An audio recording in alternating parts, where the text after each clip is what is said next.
नमस्कार, मैं हूं आपके साथ कविता थपलियाल। स्वागत है आप सभी का फायदेमंद फंड्स में। नए साल में बाजार ने ऐतिहासिक मुकाम बनाए। सेंसेक्स 50,000 के माइलस्टोन को छूने में कामयाब रहा है। अब ऐसे में बड़ा कॉर्पस जुटाने के लिए इक्विटी से बढ़िया ऑप्शन कुछ नहीं हो सकता है।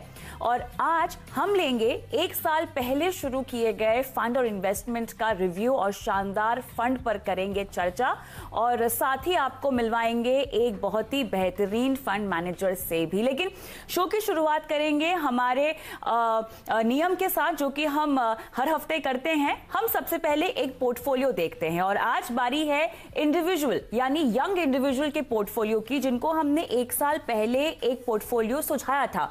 उनके पोर्टफोलियो की परफॉर्मेंस का जायजा लेने का आज समय है। लेकिन उससे पहले आपको मिलवाते हैं इस यंग इंडिविजुअल नीतीश से।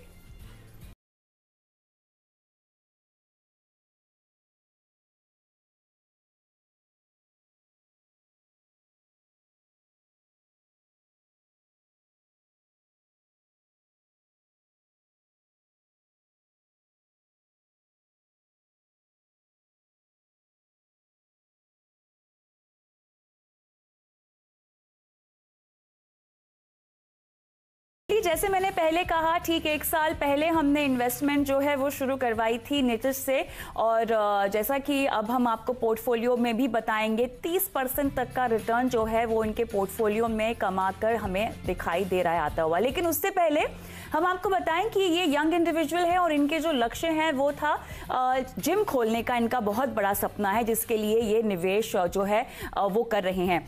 फंड्स आपकी स्क्रीन पे हमने फ्लैश कर दिए हैं पोर्टफोलियो की डिटेल्स के साथ, जहां पे क्लियरली यूटीआई इक्विटी है इनके पोर्टफोलियो में, एक्सिस ब्लू चिप है, MOSL मिड कैप 30 है, एक्सिस लॉन्ग टर्म इक्विटी है। तमाम फंड्स में आप देख सकते हैं किस तरह से बेहतरीन रिटर्न इनको जो है मिलता हुआ दिखाई दे रहा है। बाजार का एक डिप जहां पर इन्होंने अपनी SIP रोकी नहीं, करते रहे, और उसके बाद जो बाजार में तेजी आई है उसका रिटर्न कितना मिला है वो इनके कमाई से साफ साफ दिखाई दे रहा है। सबसे पहले यूटीआई इक्विटी में आप देख सकते हैं 38%, 38.5% के आसपास का रिटर्न मिल रहा है। उसके बाद अगला फंड आप देखिए यहाँ पे, एक्सिस ब्लू चिप 27.63% का return, MOSL mid cap 30 25.95% return, और उसके बाद एक्सिस लॉन्ग टर्म इक्विटी जो टैक्स बचाने के लिए इन्होंने शामिल किया था, उसमें आप देख सकते हैं 28% के आसपास का रिटर्न है। कुल मिला के हमने देखा कि 30%, 30% के आसपास का रिटर्न इनको इस पोर्टफोलियो में आता हुआ दिखाई दे रहा है। तो कुल मिला के सार यही है कि बाजार में गिरावट से तो मायूसी होती ही है, निराशा होती है, लेकिन उसके बावजूद अगर आप अपने निवेश में बरकरार रहें, अपने निवेश में डिसिप्लिन मेंटेन करते रहें, अनुशासित रहें, तो उसका बढ़िया रिटर्न आपको अपने पोर्टफोलियो में कमाई के तौर पर दिखाई देता है। लेकिन चलिए शो को आगे बढ़ाते हैं, और अब बारी आती है आज के फंड मैनेजर से आपको मिलवाने की। आज की चर्चा में हमारे साथ जुड़ रहे हैं कोटक म्यूचुअल फंड इक्विटी के पंकज टिब्रेवाल, जो कि सीनियर VP और फंड मैनेजर हैं। स्वागत है आपका पंकज जी फायदेमंद फंड की इस खास पेशकश में। आपसे हम सवाल पूछे उससे पहले थोड़ा सा दर्शकों को रूबरू करवा दें आपसे। पंकज टिब्रेवाल जी यूके के मैनचेस्टर यूनिवर्सिटी से MBA फाइनेंस की पढ़ाई इन्होंने की है। कोटक से पहले ये प्रिंसिपल एसेट मैनेजमेंट कंपनी में फंड मैनेजर रह चुके हैं। कोटक स्मॉल कैप और इसके साथ साथ कोटक इक्विटी हाइब्रिड फंड जो है ये हैंडल कर रहे हैं अगस्त 2015 से। तमाम फंड्स इनके पोर्टफोलियो में शामिल है। और पंकज जी, एक बार फिर से स्वागत करती हूँ आपका फायदेमंद फंड से। और पहला सवाल क्लियरली आपके फंड को लेकर होगा, कोटक इमर्जिंग इक्विटी को लेकर होगा, जो कि एक मोटे तौर पे हम सब जानते हैं कि एक मिड कैप कैटेगरी का ही फंड है। लेकिन अगर मैं इस कैटेगरी के बारे में स्पेसिफिकली आपसे पूछना चाहूं, तो पिछले साल हमने देखा कि अप्रैल के आखिर से इस कैटेगरी ने खासा जोर पकड़ा है, जो कि निवेशक इस कैटेगरी से जिन्होंने घाटा फेस किया है, जो परेशान हुए हैं, वो तो निकल गए होंगे। उन्हें उसके बाद 38 या 40% का रिटर्न जो मिला है इस कैटेगरी से, जो दिया है इस कैटेगरी ने, उसकी बढ़त को देख के मलाल तो हुआ ही होगा। लेकिन पंकज जी, कुछ ऐसे भी निवेशक हैं जो मुनाफा देखते ही निकलना चाहते हैं, क्योंकि वो घाटा काफी देख चुके हैं, स्पेसिफिकली मिड कैप कैटेगरी में। आप इन निवेशकों को क्या कहेंगे? क्या उन्हें रुकना चाहिए? क्या आप मानेंगे कि गिरावट का लंबा दौर जो इस कैटेगरी ने देखा है वो खत्म हो चुका है? 2021 मिड कैप के नाम होगा? नमस्कार कविता जी, बहुत ही बेहतरीन सवाल है। अगर आप देखें तो 2018 से 2020 तक ये कैटेगरी और स्मॉल कैप कैटेगरी ने पूरे मार्केट को अंडर परफॉर्म किया। और निफ्टी में हमने जो बढ़ोतरी देखी वो कई खाली चुंदा गिने चुने स्टॉक के कारण ही 10-12 स्टॉक के कारण ही निफ्टी ऊपर गया। लेकिन जो ब्रॉडर मार्केट था उसमें काफी हद तक पेन रहा और ये दोनों सेगमेंट मिड कैप और स्मॉल कैप बहुत अंडर परफॉर्म किए। लेकिन पेंडेमिक एक आशीर्वाद के रूप में आया कॉर्पोरेट इंडिया के लिए। और अगर हम दूसरी तिमाही के नतीजे, जब जो सितंबर क्वार्टर था, तिमाही था, उसके नतीजे देखें तो कॉर्पोरेट इंडिया ने बहुत ही बेहतरीन प्रदर्शन किया जो किसी ने भी अप्रैल मई में नहीं सोचा था। और अगर नेक्स्ट ईयर हमारा व्यू है कि जीडीपी नॉर्मलाइज्ड होगा, कि कोई लॉकडाउन नहीं है और एक हम 8 से 10% जीडीपी ग्रोथ की तरफ अग्रसर करेंगे, तो ब्रॉडर मार्केट और स्पेशली मिड कैप सेगमेंट बहुत बेहतरीन करना चाहिए।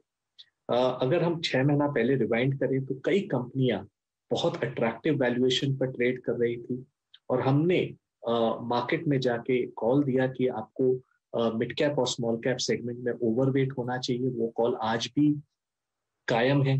ओवरऑल हम बोल रहे हैं आपको न्यूट्रल होना चाहिए इक्विटी में वैल्यूएशन देखते हुए, बट उसके अंदर मिड कैप सेगमेंट में आज के दिन आज भी हमें अट्रैक्टिवनेस दिख रहा है। लेकिन यहाँ पर हम आपके दर्शकों को बोलना चाहेंगे कि अगर आप आज निवेश कर रहे हैं तो मिनिमम 2 से 3 इयर्स का होराइजन लेके चलें। उसके कम से इस सेगमेंट में निवेश ना करें क्योंकि वोलेटिलिटी बहुत ज्यादा रहने वाली है और आपको कभी ना कभी ये एक सेल्फ डाउट क्रिएट करते रहेगी कि हमें रहना चाहिए कि नहीं रहना चाहिए। लेकिन ब्रॉडर मार्केट हम देखते हैं तो आज भी अट्रैक्टिव है और कॉर्पोरेट इंडिया काफी बेहतरीन प्रदर्शन किया जो सेकेंड तिमाही में। अर्ली जो रिजल्ट्स आ रहे हैं तीसरी तिमाही के, वो भी बहुत एनकरेजिंग है और हमें लगता है आने वाले समय में ये सेगमेंट आपको काफी बड़ा वेल्थ क्रिएट करके देगा, जो लास्ट साइकिल्स में हमने पहले भी देखा हुआ है। बिल्कुल, लेकिन उसके लिए निवेशकों को थोड़ा सा धीरज रखना होगा और नजरिया अपना लंबा रखना होगा। लेकिन एक फंड मैनेजर के तौर पर मुझे आपसे सवाल पूछना है, आप मिड कैप के साथ साथ स्मॉल कैप फंड को भी संभालते हैं, लेकिन अगर फोकस करें हम केवल मिड कैप की और इस फंड की ही, तो टर्नओवर रेशियो लगभग 19% के आसपास है। आप हमें अपने मिड कैप फंड की स्ट्रैटेजी बताएं जो थी कोविड के बाद आपने बदली है, क्योंकि स्टॉक पिकिंग करने के लिए आपकी रिसर्च एनालिसिस बहुत मायने रखती है, खासतौर से इस तरह के दौर में जहां पर इकोनॉमी एक बार फिर से खड़े होने की कोशिश कर रही है। कॉर्पोरेट इंडिया को कई सारी दिक्कतें हैं जिसको सुलझाया जा रहा है, लेकिन अभी भी वो रास्ता लंबा है। हमें ये बताएं कि इस करंट माहौल में किस तरह से आपकी स्टॉक पिकिंग की रणनीति रही है। कविता जी, अगर आप फंड को देखें तो 10 साल पहले ये फंड कुछ 50-55 करोड़ का फंड होता था और आज बड़ी मेहनत से ये फंड को हमने एज अ टीम 9,000 करोड़ के ऊपर स्केल अप किया है। और पूरा कोशिश यही रहा है कि हम उन स्मॉल और मिड कैप कंपनियों पर फोकस करें जो आगे चल के लार्ज कैप और मेगा कैप बने। और हमने देखा है कि हर कंपनी जो आज लार्ज कैप है, कभी ना कभी वो मिड कैप या स्मॉल कैप होती थी और धीरे धीरे जैसे जैसे अर्निंग्स ग्रो की और मैनेजमेंट ने एग्जीक्यूट किया, वो कंपनियां बड़ी हुई। तो हमारा प्रयास यही है कि उन कंपनियों पर फोकस करें और यहाँ हम गोरिल्ला टू किंग कॉन्ग की स्ट्रैटेजी अपनाते हैं, जहाँ हमें नहीं पता कि कौन सी कंपनी 5 साल बाद बड़ी बनेगी, तो हम 40 से 50 गोरिल्लास को अपने पोर्टफोलियो में डालने की कोशिश करते हैं एक डाइवर्सिफाइड नेचर से और एक वेल कंस्ट्रक्टेड पोर्टफोलियो को कंस्ट्रक्ट करते हैं वेल डिसिप्लिन्ड वे में, जहां पर हमें रिसर्च काफी अच्छा रहे। और हमारा प्रयास ये है कि इनमें से कोई ना कोई गोरिल्ला किंग कॉन्ग बनेगा। इसका मतलब मेगा कैप या लार्ज कैप में कन्वर्ट होगा और वहां सभी निवेशकों को रिटर्न बनेगा। लेकिन बोलना बहुत आसान है, करना डिफिकल्ट है और हमारा प्रयास ये रहता है कि इसमें हम 4-5 चीजें देखें। पहली जो कंपनी को हम सिलेक्ट करते हैं, हम ये देखते हैं कि उनकी ग्रोथ अपॉर्चुनिटी क्या है। क्या वो बड़े ओशन में एक छोटी मछली है या छोटे से तालाब में एक बड़ी मछली है। इसका मतलब उनके लिए आने वाले सेक्टर्स में अपॉर्चुनिटी बहुत ज्यादा है, तो वो ग्रो कर पाएंगे आने वाले नेक्स्ट 5-10 साल। सेकेंड चीज हम देखते हैं कि वो अगर 100 रुपया धंधे में बिजनेस में लगा रही है तो वो मैनेजमेंट उस 100 रुपए पर कितना रिटर्न जनरेट कर सकते हैं, 15, 16, 17, 18। और जो भी कंपनी अपने कॉस्ट ऑफ इक्विटी जो हम मान के चलते हैं इंडिया में 11-12% है, उससे ज्यादा अगर रिटर्न जनरेट करे अपने निवेश किए हुए कैपिटल पर, तो वो बहुत बेहतरीन कंपनी होती है सालाना आने वाले टाइम पर भी।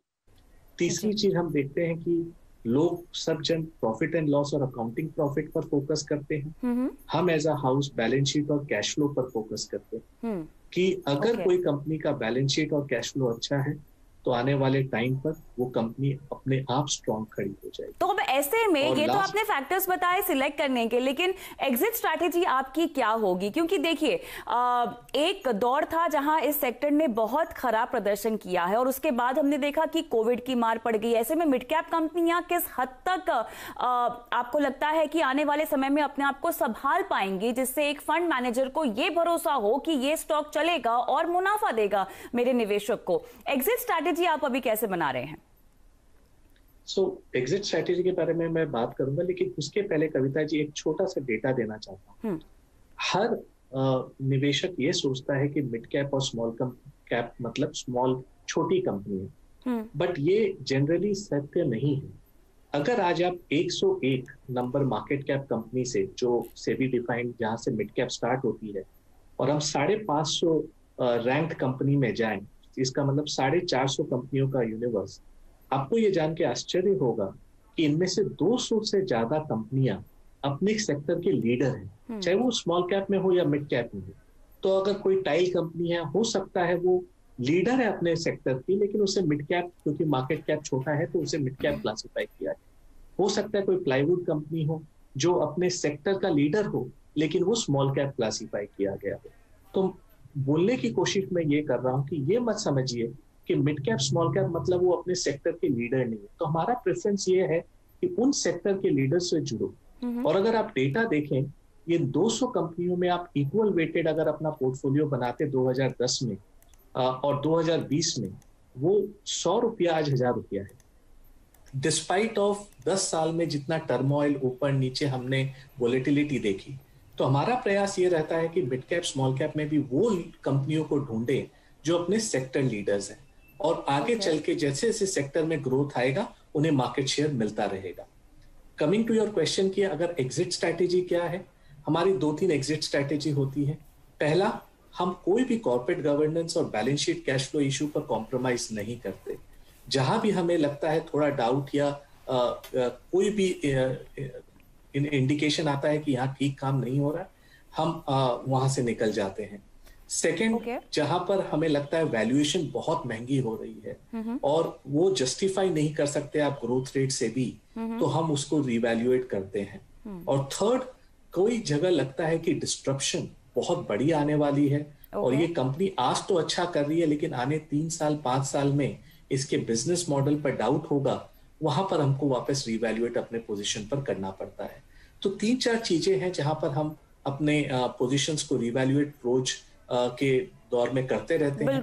और आपको पता है मार्केट डायनामिक्स रहता है, तो रिवैल्यूएशन करना बहुत जरूरी है। चलिए, संक्षिप्त में जवाब चाहेंगे आपसे अभी 2021 में आपके मुताबिक कौन कौन से सेक्टर्स कमाल कर सकते हैं, किन में आपका फोकस रहेगा? करंट पोर्टफोलियो अगर आपका देखें तो इसमें chemicals, engineering, financial, construction, health care पे ज्यादा तवज्जो है, जिसमें से केमिकल्स और इंजीनियरिंग जो है लीड कर रहे हैं आपके एक्सपोजर को। इसके पीछे भी वजह मुझे बताइए क्या है? तो 3 थीम्स जो हमें लगता है कि आने वाले नेक्स्ट 2-3 साल में काफी अच्छा कर सकते हैं। एक है ये पूरी आत्मनिर्भर Bharat, China plus strategy, manufacturing theme, और ये एक्चुअली ग्राउंड में चेंज हो रहा है। कई सेक्टर्स में जब हम बात कर रहे हैं, चाहे इलेक्ट्रॉनिक्स हो या कंज्यूमर ड्यूरेबल हो या पेंट कंपनियां हो, हर कंपनी ये बोल रही है कि चाइना से जो इंपोर्ट था वो कम हो गया है और हर एंटरप्रेन्योर PLI के द्वारा या चाइना प्लस स्ट्रैटेजी के द्वारा इंडिया में मैन्युफैक्चरिंग देख रहा है। सेकंड, अगर आप थीम बात करें तो बिग गेटिंग बिगर, इसका मतलब जो भी सेक्टर लीडर्स हैं अपने स्पेस में वो और बड़े होते जा रहे हैं, क्योंकि अनऑर्गेनाइज से मार्केट शेयर ऑर्गेनाइज की तरफ मूव हो रहा है।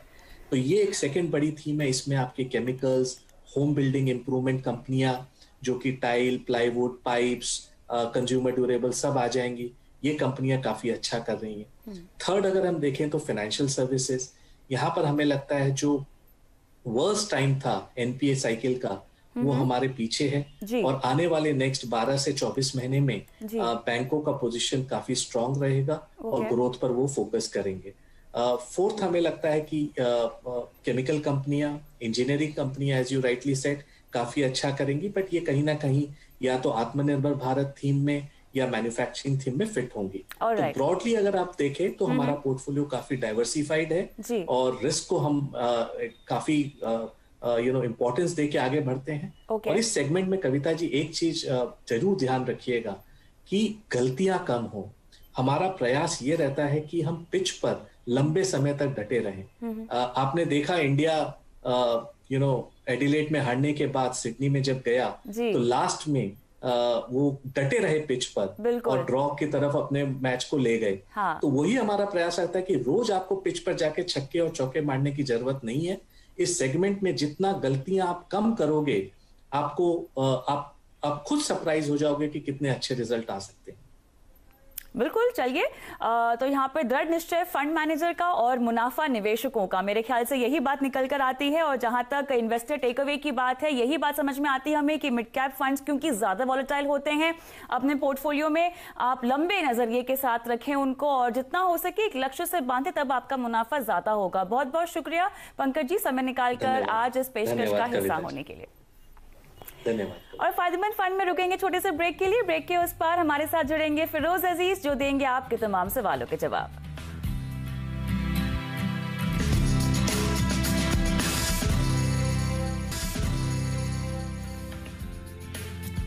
फायदेमंद फंड में देंगे आपके सवालों के जवाब और मेरे साथ अब जुड़ रहे हैं आनंद राठी प्राइवेट वेल्थ मैनेजमेंट के डिप्टी सीईओ फिरोज अजीज। फिरोज, स्वागत है आपका।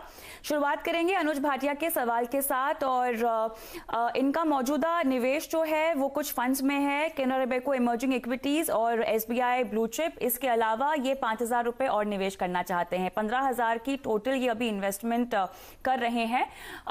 फिरोज, बताएं संक्षेप में कि अब इनको नया फंड कौन सा जोड़ना चाहिए और क्या मौजूदा फंड्स में बने रहें या उसमें से निकल जाएं? कविता जी, ये दोनों स्कीम्स जो इन्वेस्ट कर रहे हैं वो कंटेम्प्रेरी नहीं है। मेरे हिसाब से इनको ओवरऑल पोर्टफोलियो को रीलुक करना चाहिए और टोटल पैसे को डिस्ट्रीब्यूट करना चाहिए। 5-6 स्कीम्स बता देता हूँ अनुजा मैडम को। एक होगी DSP mid cap, Kotak emerging equities, ये दोनों मिड कैप स्कीम्स हैं। दोनों डिफरेंट बिहेव करती हैं तो बहुत अच्छी कॉम्प्लीमेंट करेंगे एक दूसरे को। Axis blue chip, Mirae asset large cap, SBI focused equity, Kotak equity opportunities. ये अगर 6 स्कीमें का एक पोर्टफोलियो बनाया जाएगा, इनके पास 15,000 रुपए ऑलरेडी निवेश कर रही हैं। 5-10 हजार रुपए अगर आप ज्यादा निवेश कर सकती हैं अनुजा मैडम, तो इसका आप पोर्टफोलियो बनाएं और इक्वल वेटेजेस का 6 फंड बास्केट क्रिएट कीजिए। 180 स्टॉक आपके पोर्टफोलियो में शामिल हो जाएंगे। 60% लार्ज कैप एक्सपोजर मिलेगा आपको इन स्कीम के माध्यम से। ऑलराइट, अगला सवाल श्रीराम साहू का।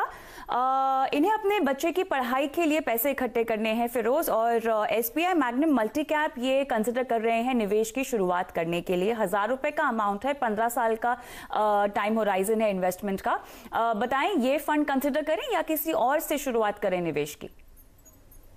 देखिए, इनको अगर ये 1,000 रुपीज अगर इस स्कीम में निवेश करेंगे, अगर 12% की उम्मीद करते हैं तो क्लोज टू 5 लाख इकट्ठा होगा। क्योंकि एजुकेशन के लिए इकट्ठा कर रहे हैं, इसीलिए मैं कह रहा हूँ कि बहुत इंपॉर्टेंट है कि टोटल मैच्योरिटी अमाउंट का एक अंदाजा मिले इनको।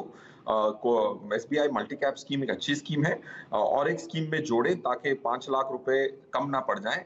तो कैनरा रोबेको डाइवर्सिफाइड इक्विटी एक अच्छी कॉम्प्लीमेंट्री स्कीम होगी एसबीआई मल्टी कैप के साथ। एसबीआई मल्टी कैप की खासियत ये है कि 2-3-4 एनालिस्ट मिलके इस स्कीम को चलाते हैं और फंड मैनेजर जरूर है, बट एनालिस्ट की काफी डाइवर्स एक्सपोजर मिलता है इनको।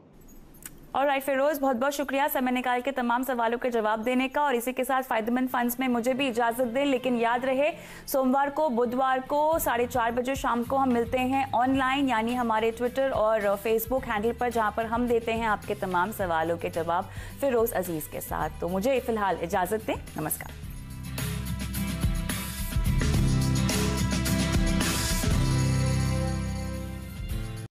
फ्रेंड्स, मिलते हैं अगले वीडियो के अंदर, जब तक के लिए गुड बाय।